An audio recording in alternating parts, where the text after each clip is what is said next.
Jayne needs a job. She has a job. She works as a waitress at a local diner.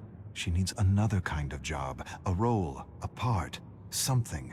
Anything to let her know she's on the right path. Anything to let her know she deserves more than a school variety show. Acting is a fool's pursuit, 1 in a billion, her father says. Her grandfather agrees but adds, those who have the courage to follow their dreams have a 99% chance of being that 1 in a billion. Have courage. Courage will put the odds in your favor. Jayne loves her grandfather and wants to make him proud. Wants to show him he's right. I'll be that 1 in a billion. Mexican waitress speaks in Mexican and English with a Mexican accent. Who wrote this? Mexican isn't a language. Doesn't matter, you get the gist. Her face grows warm with frustration. The accent isn't necessary. Why? Why the accent? Why can't it just be waitress? Waitress who speaks English? Why does the script need the waitress to be Mexican? Why is this important to the scene? Jayne stares at the director, trying to understand his needs. It brings flavor. What does that mean? It doesn't bring flavor. It perpetuates a stereotype. Yet, Jayne says nothing. She says nothing because she doesn't want to be blacklisted as a social justice warrior. Doesn't want to be called a complaining minority. With a slight Spanish accent, she finishes the audition. Jayne shares a beer with her friend Duane. Duane tells her how a creative executive hired him to be the co-writer of his terrible script, to be the spokesperson of his terrible idea, to validate his insensitive cultural appropriation of an African-American story. The creative executive wants to make a minority film because it's a fad, the quickest way to be recognized, the fast track to fame for a hack. Many writers told the hack his script was wrong on so many levels, badly written, disrespectful, boring, insensitive. Duane refused to accept a script that was disrespectful to his cultural heritage. Refused to attach his name to a project so the executive could avoid accusations of cultural appropriation. Refused to validate an entitled interpretation of a minority story. The executive discredited Duane by calling him a social justice warrior. Fired him. Jayne sighs sadly for her friend. At least the script won't get produced. Duane raises a skeptical eyebrow. The hack has a friend with money. Lots of money. He'll write, direct, and produce. Entitled hacks with friends in high places. It's how bad movies get made. They toast bad movies. Jayne laughs. Not because it's funny. Because it's true. It's been months. She hasn't worked. No calls. No auditions. Nothing. Jayne stares at the blank television screen.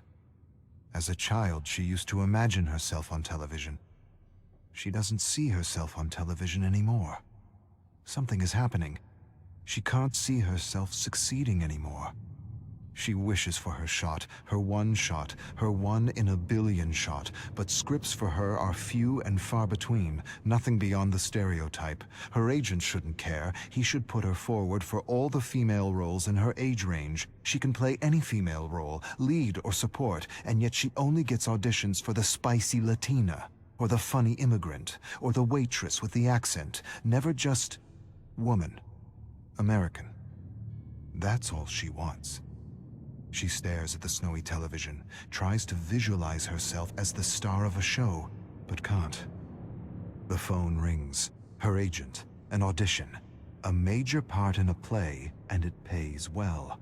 For a moment, just a moment, she feels like 1 in a billion. Jayne's cell phone rings. She freezes on the sidewalk. This is it. And she doesn't know if she wants to answer or not. She can't take another rejection. Not for this part. This part is too important. She brings the cell phone to her ear. Answers. She hears a voice she recognizes. Her agent.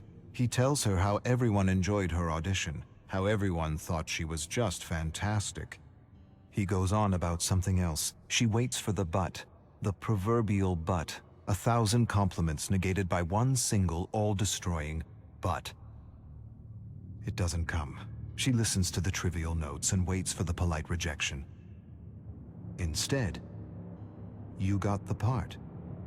She's not sure she heard right. You got the part. She mumbles to herself. I got the part. Her face grows numb with disbelief. She screams. Strangers turn to face her. Sorry. Duane helps Jayne rehearse at a cafe. They take a break and he tells her the hack is now doing a Chinese story and is desperately searching for a Chinese writer to validate his most recent abomination. Jayne laughs. Hacks with money, it's how bad movies get made. She tells Duane things are going well with the play. She doesn't have to do an accent, doesn't have to wear a miniskirt or perpetuate a ridiculous stereotype, doesn't have to do all the stupidities she had to do in the past. This is a real gig, a meaningful gig, a gig she can share with her family. She knocks on the table. Duane laughs and says it isn't wood. She shrugs. He says he's happy for her and hands her a cutout from a magazine. Open audition for Quick Talk. He says he put in a good word for her. She'd make a perfect host.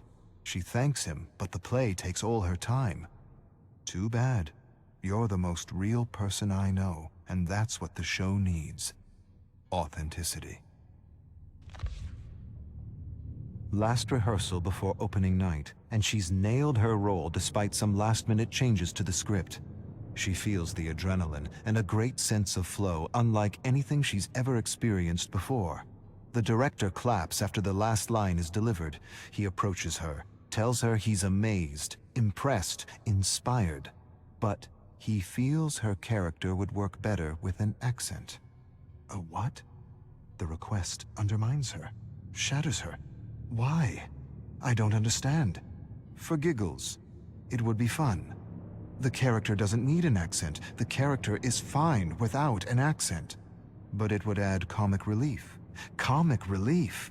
That's what she is to this director, to the producers, to this industry. Comic relief.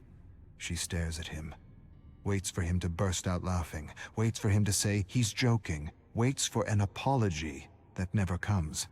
She sighs and feels the strength of her ancestors coursing through her veins, a strength that won't allow her to sell out, a strength that won't allow her to perpetuate a hurtful image of what it means to be an American. She shakes her head at the director. Find a comedian, asshole. She storms off stage. Those who follow their path beat the odds, even if the odds are 1,000,000,000 to 1. Bullshit.